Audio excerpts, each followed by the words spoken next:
We think you should know that Imperfect Heroes podcast is a production of Little Hearts Academy USA. You're listening to episode 136 of Imperfect Heroes, Insights into Parenting, the perfect podcast for imperfect parents looking to find joy in their experience of raising children in an imperfect world. And I'm your host, DJ Stutz.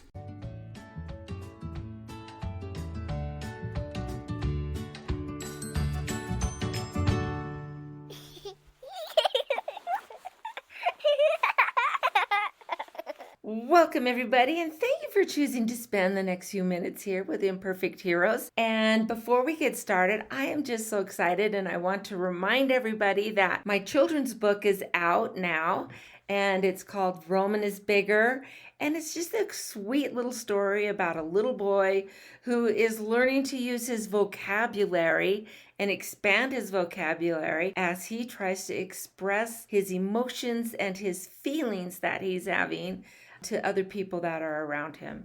And when he finds the right words to say exactly how he's feeling, he feels better.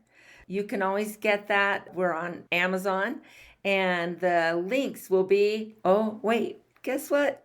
In the show notes. So I hope that you'll go there and get a copy.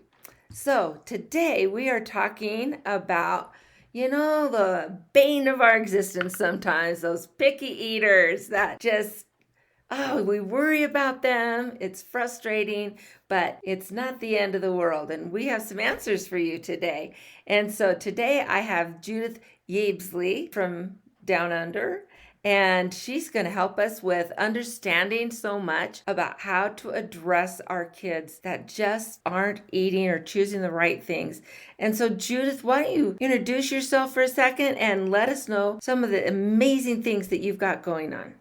Thanks, DJ. Look, it's fabulous to be here. I'm Judith from Wellington, New Zealand, which is the windiest city in the world, not Chicago. Yeah.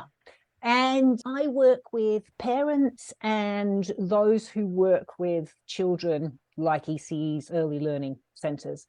And I support parents to get their children eating more widely. So work with children who you would probably say are fussy or picky. Those are not my favorite words. Those are, how we commonly describe them. Yes. And so my mission is for every child to be able to approach food from a place of safety and joy, not fear. Mm-hmm. Because a lot of the children in the families I work with just feel super uncomfy around food, and they may feel anxious about eating things, and they may get upset when they come to the table. And that's not a nice place to be, particularly because eating is emotional, it's social, it's physical, and it impacts on all areas of our life if we're just not able to eat comfortably, and particularly foods that everybody else seems to be able to, manage just very well. Mm-hmm. Yeah, I know that it really kind of hits home for me. I am the oldest of 7, and one of my brothers, 5 of the siblings are brothers. I only have one sister. She's amazing. They're all amazing. But he has a daughter, and she's now married and is expecting her first child next month. And so everything turned out well. But she wouldn't eat as a baby. I mean, from really, really young, she just wouldn't eat. And it got to the point where they had to use the NG tube to feed her with a tube up her nose. And to this day, she's just a skinny little cute thing. But it just was terrifying all of us as we saw her it seems like she was just withering away to nothing, and trying to get her to eat anything was a triumph. So you've got that extreme, and I don't know what caused it or what was it, because she was so young when it started. But then you've got other kids that maybe it's sensory or tactile, what's going on with them. Maybe they are associating food with, you get a lot of attention when you don't eat. And so maybe that's one way of gaining attention. There's so many reasons that children will choose to not eat. Absolutely. And I'd like to just pick you up on that and say that often it's not a choice. Right. Your family member That's not a choice. And they've actually done studies on babies who go on to be super selective eaters, and they have different sucking patterns at 2 weeks old. Wow. So Yeah. just like some children are just innately good at running or swimming or reading, and they Yes. just seem to have it from very early on, and it's just one of those genetic advantages that they have. Similarly, there's some children who just find food more difficult. And so that's why you can have a family of 3 children, and it happens a lot with the families I work with. 2 children eat perfectly normally, one eats crackers on a blue plate. Yeah. Mm. Yeah. And so I can see why it's very frustrating. So this niece that I was talking to you about, that brother has 6 kids. And Kate is, I think she's number 4 of the 6. And everyone What else happened? eats well. Yeah. What They happened? chow Yeah. down like none other, right? Mm. And so Mm. what's going on? And the panic. You're so worried about her growth. And if she's not getting the nutrition she's needing, what's happening to her brain development and then her physical development? And so much is associated with what is the nutrition that they're getting or not getting. And it's connected to so many other pieces of their growth and development that parents can really get stressed out over it. And sometimes they're so stressed out, they actually make the problem bigger. And I think you've hit on the key there. And I think particularly for mothers, because we are hardwired to feed our child and to make them happy when doing so.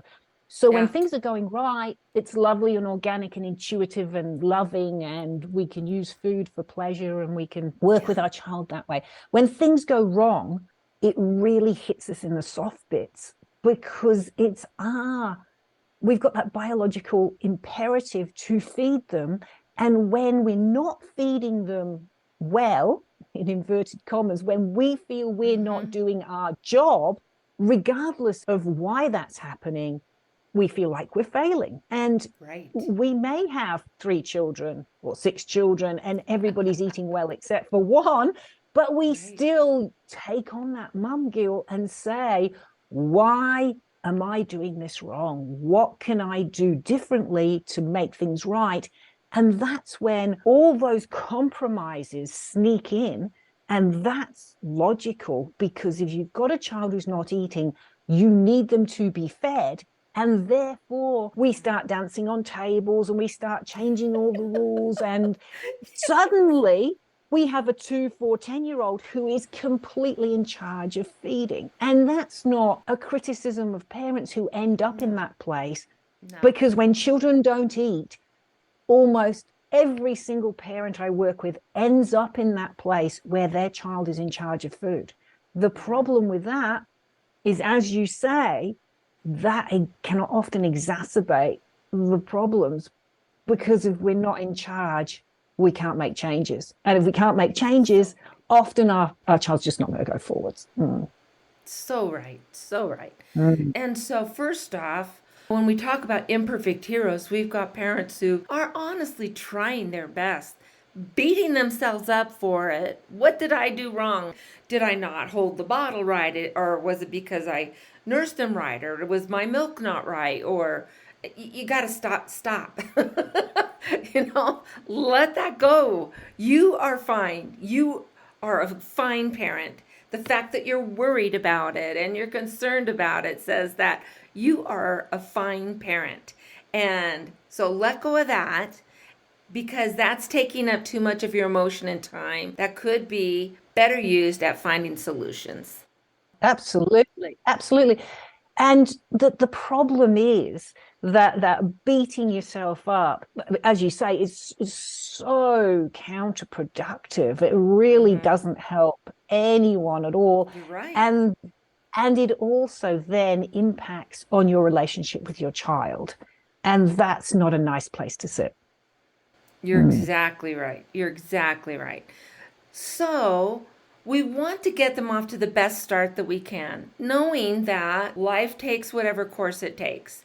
But are there some things that we can do at the very beginnings of life that maybe can help them get to the best start that we can give them? Well, I've just been reading about a really interesting study out of actually my university, and they've done a big study on feeding babies when they first come off the bottle and they get weaned and they first start on the purees and stuff. And what they found is if you feed your baby just vegetables and meat, you need the meat for the iron and the vegetables, and you do that for a couple of months before you bring in the sweeter stuff, the baby gets a taste for those vegetables and it starts to give you a better result in those toddler years for the number of vegetables that your child will accept. So that's a really interesting one. So if you are starting on your journey, then starting with just meat and vegetables is a really good way to go, because babies naturally crave sweet things. So they're going to pick up the fruit. Yeah. They're going to pick up the fruit and the carbs. That's going to be easy. But the meat and the vegetables tend to be more challenging for young children. So that's one thing that you can do really simply. Just spend 2 months feeding them the meat and the vegetables. That's a great idea. So then there's that question of, do I buy the Gerber or the whatever jars at the store, or do I need to be making my own baby food? That's an interesting one. And I would say it depends obviously on your budget, and it depends on how much time you've got. However, the problem with the baby jars is, firstly, they tend to be super sweet because that's what baby likes. So even if you've got some chicken, it's often got apple puree in there to sweeten it up. If you've got pumpkin, it might have some apple or some pear to sweeten it up. So baby is always getting that sweetness, and baby doesn't actually need all that sweetness. Right. Secondly, that jar of Gerber is the same today, is the same tomorrow, is the same next week. So baby gets used to the fact that all food is uniform.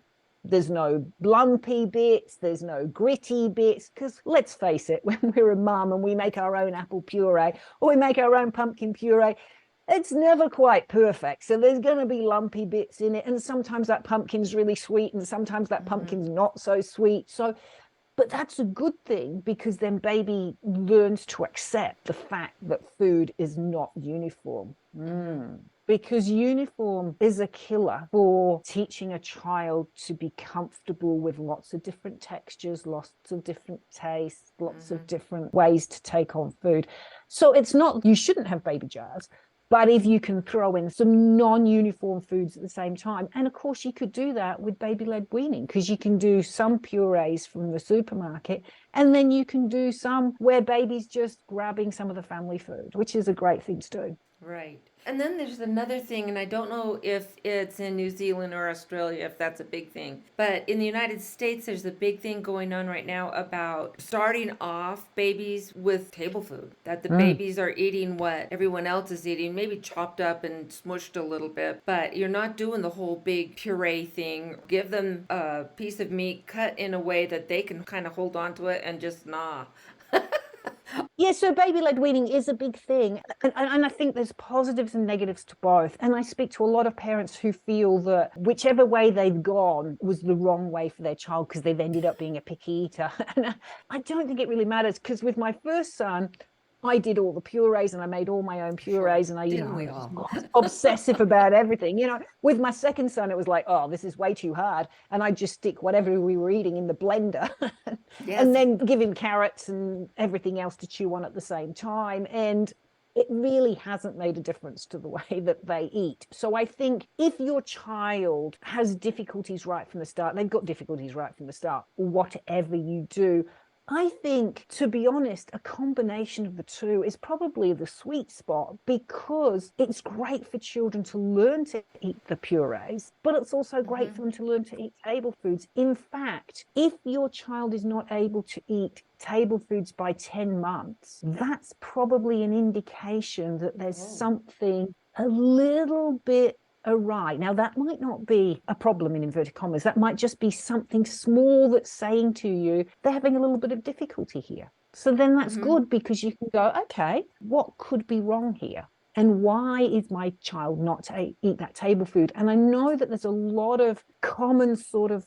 discussion that food under 12 months is just playing. Don't worry, milk's your main source of food. You don't worry about the food. But actually, eating works in a logical type of way. And there are certain time periods where baby is designed to do certain things with food. And there's a window where naturally they're going to be able to do that more easily. And if you miss that window, it just makes it a little bit more difficult. So they should really be trying to eat those table foods, the meats and the potatoes and the peas and everything else by about 10 months. Now, obviously, you've got a child who's preemie and you would move that forwards. But, for a normally developing child, then you're looking around 10, maximum 11 months. They should be eating those table foods. Sure. Okay, so let's move on a little bit then from that into our toddler stages. A lot of our toddlers are going to maybe a childcare or an early preschool program. Some preschool programs will start at 3, 2.5, just depending on where you are and what they're doing. Yeah. And maybe you're sending snacks or a lunch along with them. And so it's funny that for a few years, I was the director of 3 preschools for our school district. So they were a public school. They were run by the school district. And so I had 3 preschools that I was watching over. And it was just funny to me to see just the variety of stuff. Coming. Yeah. And it's like, oh, wow, that's interesting that got put in your lunch bags.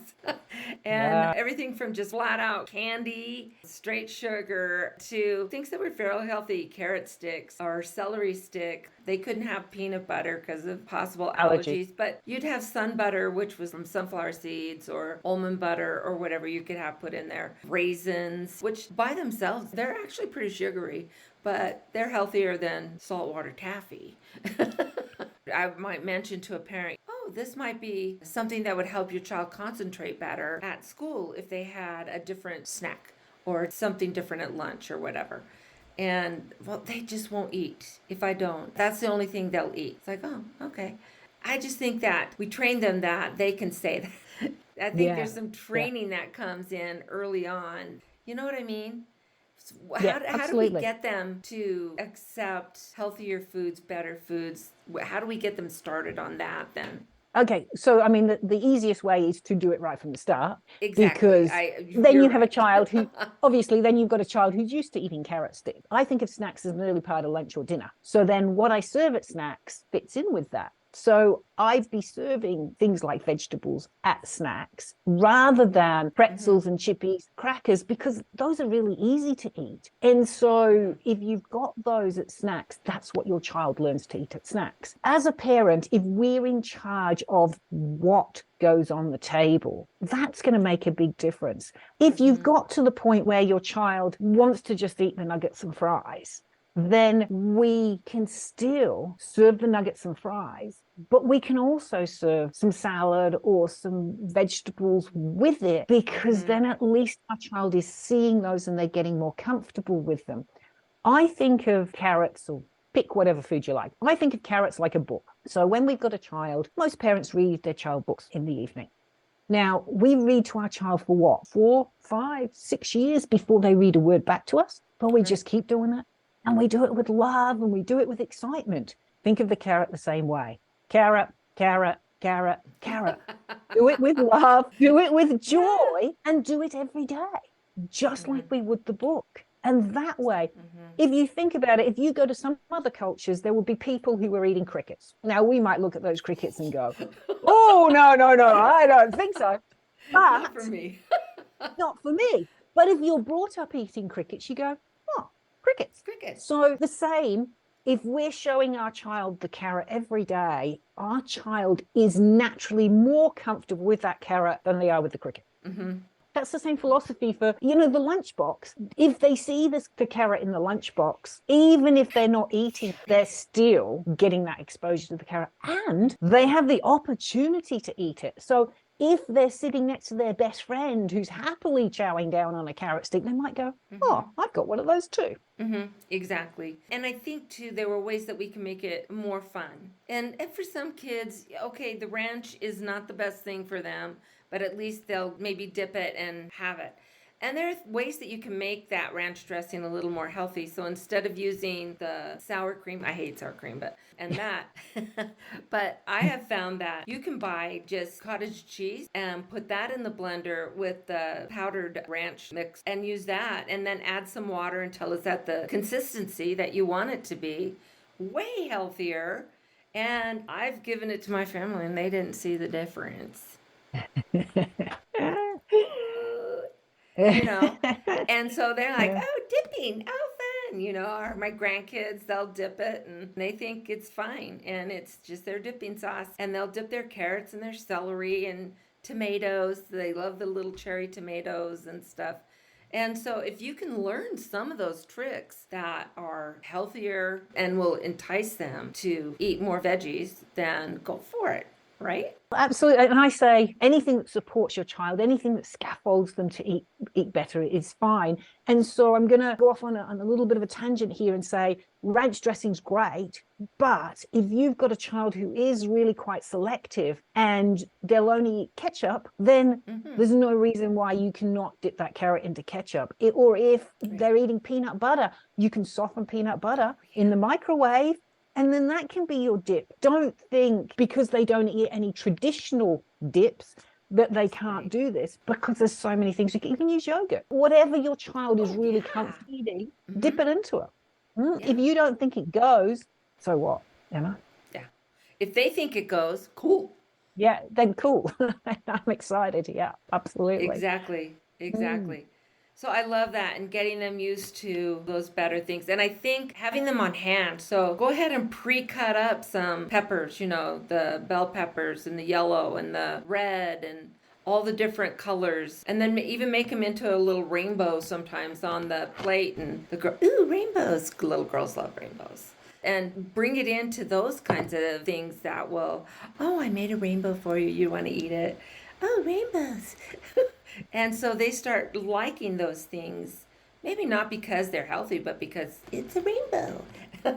And having pre-cut and on hand. And even better, have your child help you do that. So absolutely. I love giving toddlers a shopping list. So you can get a big sheet of paper and you can cut out, the supermarket magazines are great for that. You can cut out pictures of apples and pictures of broccoli, and you can glue it on a sheet, and they can have their little wheelie basket, and they can go and they can shop for these things. They can bring it home, and then you give them a squirty bottle with a little bit of vinegar and a lot of water, and they can stand up at the sink. They can wash the vegetables. You can't kill a carrot. And then you can have them in the kitchen, and they can help you grate. There's so many things you can do. And that way, you're just immersing them in these vegetables in the same way as we would immerse them in a story. And then the carrot doesn't feel scary anymore. They feel a lot more comfortable around that carrot. If you feel comfortable about that carrot, you're far more likely to eat that carrot than if you're like, no, don't like carrots. Right. And two, they can even cut them up. I've got this, it's a green plastic knife, and it's made to cut lettuce. Because if you use a metal knife, when you cut lettuce, it goes brown faster, right? And so I have this special knife for cutting lettuce, but it cuts carrots and it cuts celery just as well. And so it's not as dangerous for the kids to use. And so they can cut it using that. Also, I have found that if you've got a backyard, even if you've just got a balcony on your apartment, you can grow some vegetables in a pot or in your backyard. And if the kids help nurture that vegetable and helped it to grow and help them to harvest it and clean it and do all of that, they are more likely to eat it if they went through that whole Farmer John process and they see where that all comes from.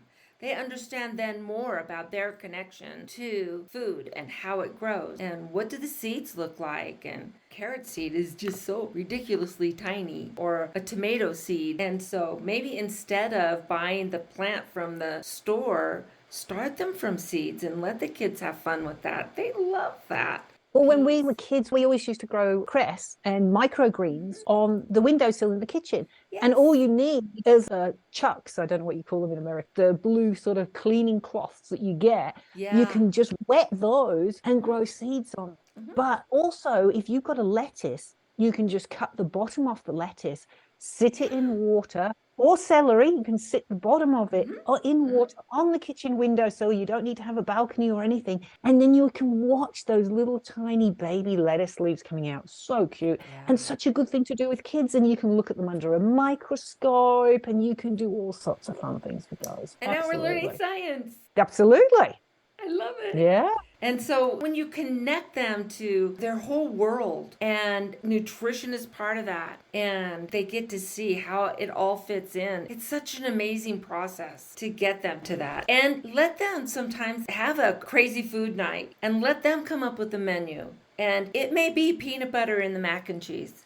And, oh, that sounds terrible, but let them try it and decide, thumbs up, thumbs down, or let them try some different things that are kind of weird and different. I remember I have a grandson named Sylvan, and so when they would drive from their house to their other grandparents' house, they drove by a Red Lobster all the time, and he just saw the sign with this Red Lobster, neon Red Lobster on the road. And he would ask about that, and his mom said, my daughter said, oh, that's a restaurant, honey. And he said, oh, and he's trying to figure out this lobster thing. And so his birthday was coming up, his 4th birthday, so he's just a little guy. And they said, where do you want to go for your birthday dinner? He goes, I want to go to that lobster place. And they're thinking, oh, he's going to hate this. Right. But he wanted to go. That's where, okay, so we'll go. And he tried lobster and he tried some shrimp and stuff. And he goes there every year now. Lovely. I love that. Loves lobster. But they've always, if he wanted to try a new food or try something, the kids eat sushi and they eat hibachi food and Mongolian. Because if they ask about it or, what is that food? Well, I don't know. Should we go in and try some? And it's some foreign type food. And so they're just really open to that. My kids have been so great, much better parents than me. And yeah, let's go try that. And the kids are usually so excited to try something new. I think even if they don't like it, they'll be like, oh, yeah, it's good. Because it's something new. But I think a challenge and challenging our kids like that and having fun with stuff like that is an adventure. You make it an adventure. Absolutely. Yeah. So do you have any other tips or tricks or ideas that our parents can use that you help with your parents? Oh, about 17,000. I know. I think the most important thing is to make sure that you're in charge of the feeding. Now, that doesn't mean to say you're a dictator or that you're not giving them choices, but when we give them choices, we say, would you like the peas or the carrots with the chicken? We don't say, what do you want for breakfast? Because if we say, what do you want for breakfast? And they're happy with Cheerios or toast, then what are they going to choose? If we say, what do you want for breakfast? They're not going to go, oh, actually, today, let me have some eggs.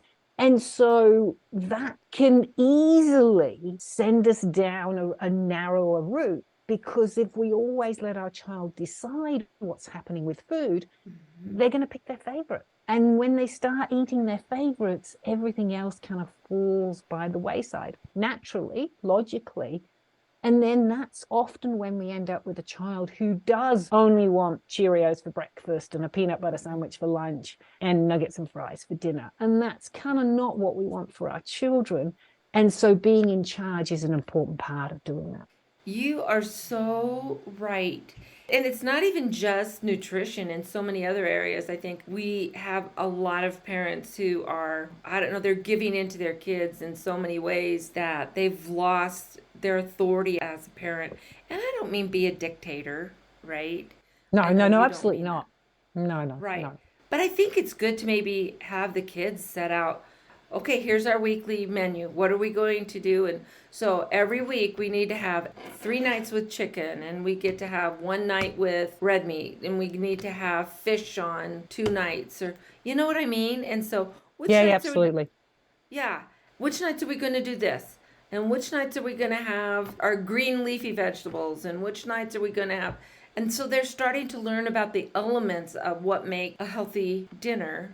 And then they're putting in pieces of it. And it's like a puzzle, I guess, where you're going to put in all those elements. And when the kids are part of that, even that planning, and then they're learning to cook part of it, we can have pasta one night a week or whatever. I mean, because you don't want to completely cut out all of those things, but you want to limit it as well so that it's at a healthy level. And so you're helping the kids decide. But you're still putting those boundaries, those parameters that, no, we can't have ice cream every night after dinner. Maybe that's a Sunday thing or a Saturday thing. Once in a while is okay, but we're not doing it every night. And I think, talking about parameters is a really good way to think of it, because I always think of parenting in general, but particularly around food. As a parent, we have a very tight box that we prescribe, but within that box, our children can run around. So we can give them lots of autonomy and lots of choice, but within those safe parameters, because children need to feel safe. And particularly around food, if you struggle to eat, you need to know what's going to happen. Because if you don't know what's going to happen, then that can be uncomfortable. And we want our child to be as relaxed and as comfortable around food as possible. Right. And so what do we say then for families? Because it's so interesting to me that when we're having our children is when we're most financially vulnerable, mostly, generally. Yeah, and absolutely. When we have the most money is when we don't have the kiddos. Yep. Yeah. And so I almost feel like we should, I don't know, it would be nice if it was flipped a little bit. But so you have families that you've got these young kids, or heaven forbid, teenage boys who are bottomless pits. And so food becomes a financial decision. And so the processed, unhealthy foods seem, I'm using my words carefully, seem to be the fastest, most inexpensive way than the healthier, more nutritious foods. How do we help a family who has limited financial opportunities choose the healthier foods? I think anything you cook at home tends to be a better price than something you buy prepackaged. So unfortunately, and I know that often when you don't have the finances, you also don't have the time, but that's when you just have to be really clever about what you do. Buy things in season, because if you can buy a big bag of apples, then that's just a great snack. Apples come in their own wrapper. You can just send them to school with your children. Same with bananas, they come in their own wrapper. But there are lots of ways that you can put good meals on the table. And what I find is actually, if you buy your food, you eat it and it's gone. So you have it for dinner and it's gone. If you make it, you can make it so that you can have it for dinner, you can have it for lunch the next day, and there may even be some left over that you can start a dinner a day or two down the track as well. So I think sometimes it seems more expensive to buy your food up front than it does to buy the fast food. But the fast food's gone. Once you've eaten it, that's it. You get one meal and it's gone. Whereas the food that you cook for yourself, you do a big spaghetti bolognese and you can put a lot of vegetables through it. And you can stretch the meat out. One of my favorite tricks is getting lentils, because they're really cheap, tons of nutrients in them. And I put them in my spice grinder and I make them into a powder. And then I cook them through the mince. You don't notice the taste, you don't notice the texture, but the meat you can use. You start with, say, 80% meat and 20% lentils, and you can usually end up with about 60% meat and 40% lentils before anybody even starts to cotton on to the fact that they're in there. And it's not that I'm advocating hiding food, because I never advocate hiding food, right. But my middle-aged child will go, oh, the meat's got lentils in it.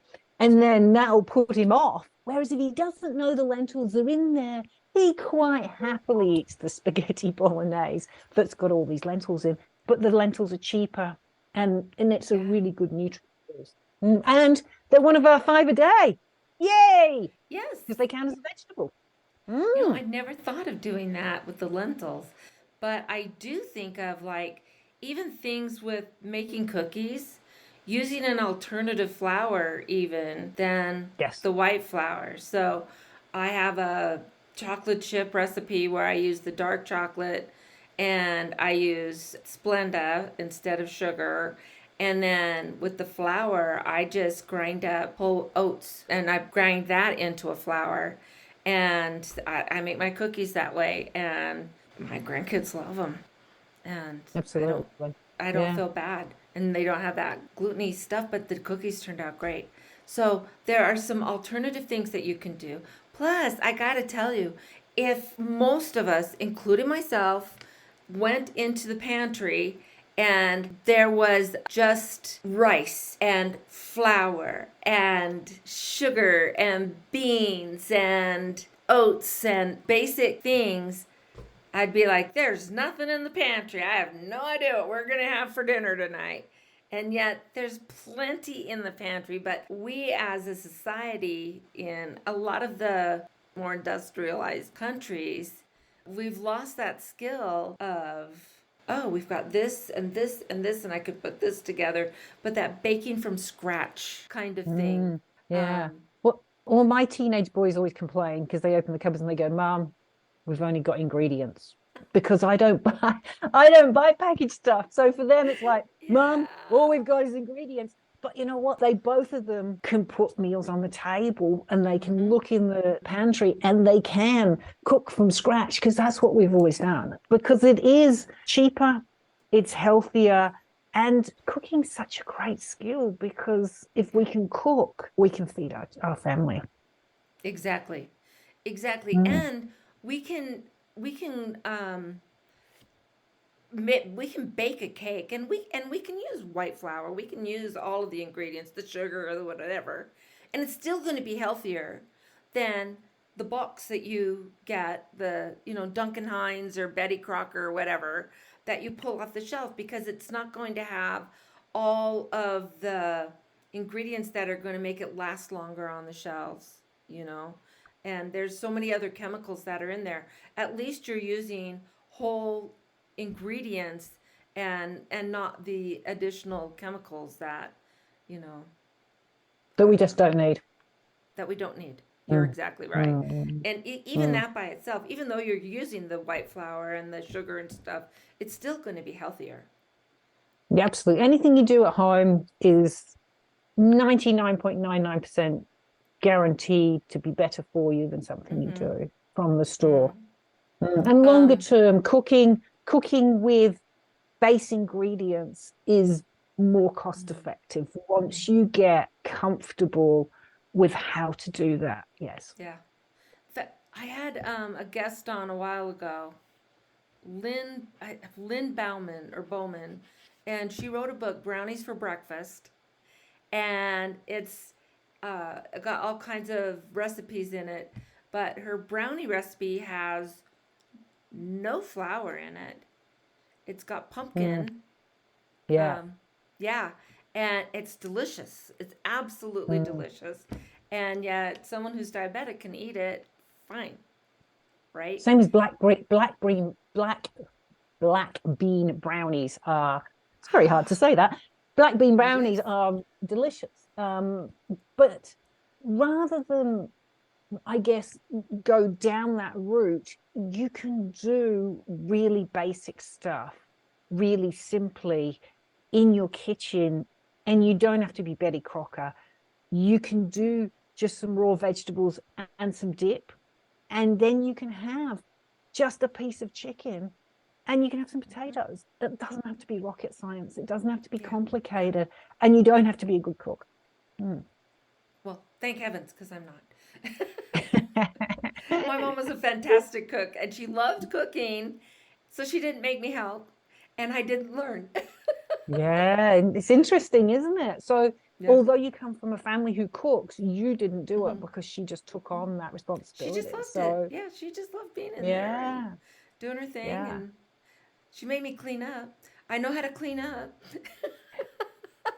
You can come to my house and teach my boys, because I taught them to cook, and the cleaning up came years later, and I got this so wrong, and I'd walk into my kitchen and it'd look like there'd been a flower explosion somewhere. Oh, But funny. they can both, and that's it's interesting where Yeah. your focus goes. Yeah, is Yep. what you reap, what you sow. Mm-hmm. That's true. That's true. That is true. So, Judith, what? Oh, excuse me. Why don't you tell our listeners and our watchers that how they can get a hold of you and learn more about what you do? Okay, so I'm the Confident Eater. So theconfidenteater.com, the Confident Eater on Instagram, the Confident Eater on Facebook. Facebook's a great place to connect with me because I give away a ton of free advice. I don't call them recipes because they're often not recipes, but food concepts that work even for the super selective children, just things where if you're really stuck, we can just get them rolling again with some ideas of foods that you can put on the table. And if you wanted to, then my website's got a wealth of resources on there, plus ways that you can talk to me directly if you want to do that. I love it. I love it. And so be smart and look her up and get some of these great ideas to get your children off to a healthy start, get them that brain food that's going to help them grow socially and emotionally and so that they can really live the life that they were meant to live. So I love that. Now, Judith, I always end with the same question with all of my guests, and so I'm going to ask that question to you. We know that there are no perfect parents, never have been, never will be, but some parents just seem more successful than others. How would you describe a successful parent? It's a good question. I would probably say a successful parent is one that has confidence in their parenting. But I'm the Confident Eater for a reason, because not just do children have to be confident around food to be able to eat it widely, but parents have to be confident that firstly, their child is able to do these amazing things because their child is able to do these amazing things. And secondly, they need to have confidence in their own ability to support their child. As a parent, no one knows a child more, spends more time with them, or is invested as a parent is, and therefore you are the right person to work with your child. You're the best person to support your child. And if you feel that that is true, then you will be a far more successful parent. You are so spot on. Very good. Well done. So, thank you so much for choosing to spend that time with us and enriching our listeners and being a part of our Imperfect Heroes family. And so, for our listeners, I hope that you will leave us a rating and a review. And if you're listening on Rumble or watching us actually on Rumble or on YouTube, be sure to click that follow or subscribe and spread the word. Bring a friend next time.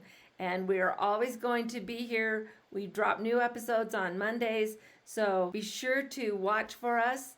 And until next time, let's find joy in parenting.